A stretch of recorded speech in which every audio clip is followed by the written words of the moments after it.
Hey guys, welcome to Beat in a Bowl. Today we're going to be making hummus, and you're going to want to gather these ingredients. Alright, so first you're going to want to drain and rinse your chickpeas. Open your can using a can opener, and you're going to want to let whatever liquid is in there, I don't know what you call that, out. And this may take a little while, but keep going and you'll get there.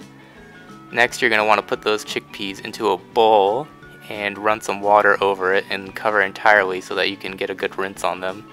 You may need to shake them up a little bit so that the remaining liquid on them is gone. Then you're going to want to strain off the chickpeas and make sure that they're nice and clean.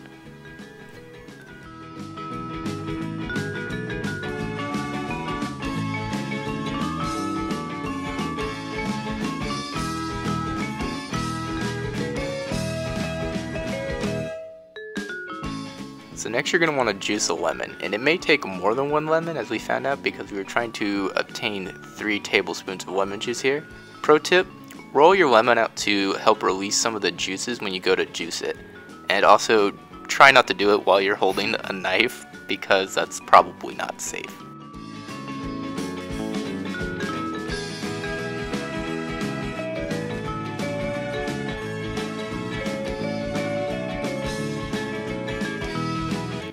So now we're going to be taking our lemon juice that we collected and mixing it with our garlic and a pinch of salt in our food processor.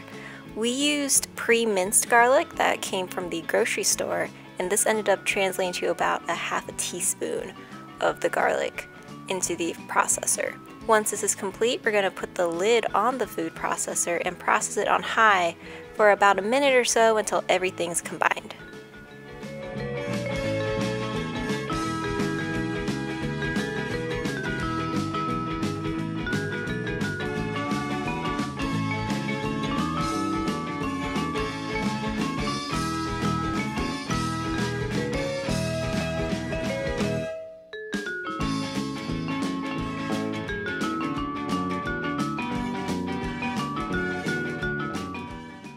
So once those are well blended together, measure out a 1/4 cup of your tahini. We use store-bought tahini, but if you use store-bought tahini, make sure you stir it up because it settles on the bottom and may clump together.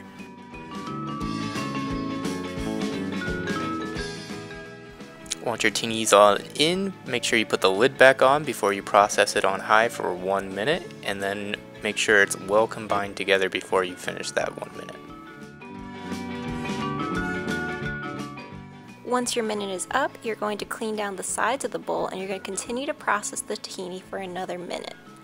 At the end of this, you're really kind of checking on the consistency of it. So we're going to be turning the mixer off and you're going to be checking to see if it has a pale color and it's a creamy consistency. So up next you're going to drizzle in some ice cold water. Make sure it is ice cold because that is important. It's 2 tablespoons worth, or you could eyeball test it, but yeah, you need steady hands for sure with this. Look at those steady hands, not a single drop misplaced. But it may splatter up at you, that's okay. Just make sure not to make too much of a mess. Another go, here we go. Steady hands, steady, steady, steady. Goal, solid, solid goal.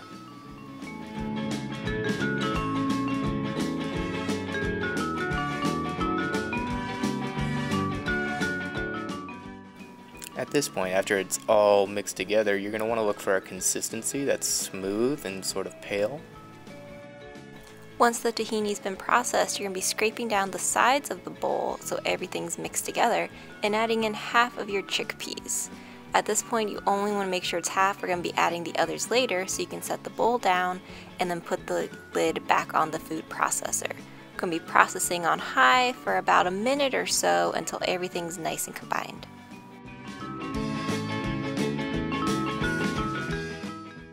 So you know you'll reach the end of this stage when your mixture is fully combined and there's no stray chickpeas.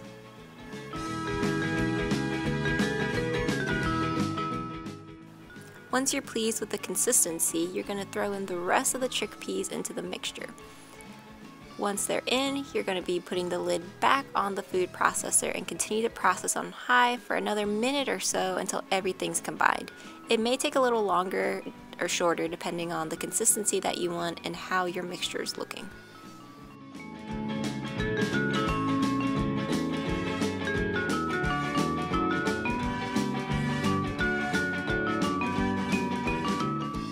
Once those are all combined in well together, you're going to turn your processor on low and continue to process whilst drizzling a little bit of olive oil. We decided to eyeball it here since, you know, a little more olive oil never hurt anybody.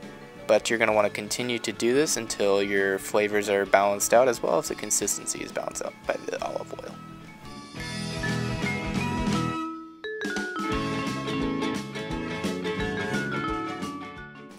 Now your hummus is done when the texture is smooth and creamy.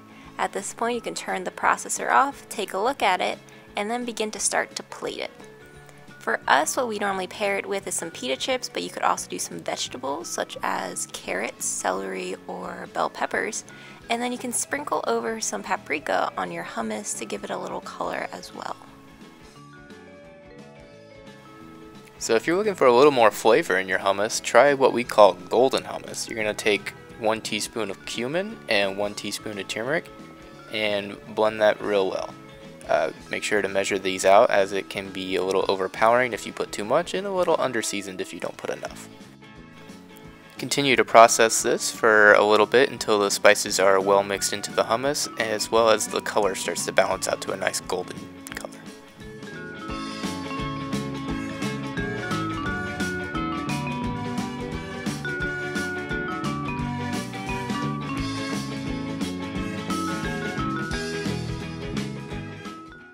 When you're satisfied with your hummus, you can additionally place this with some pita chips or some vegetables, sprinkle on a little paprika, and you'll be ready to go.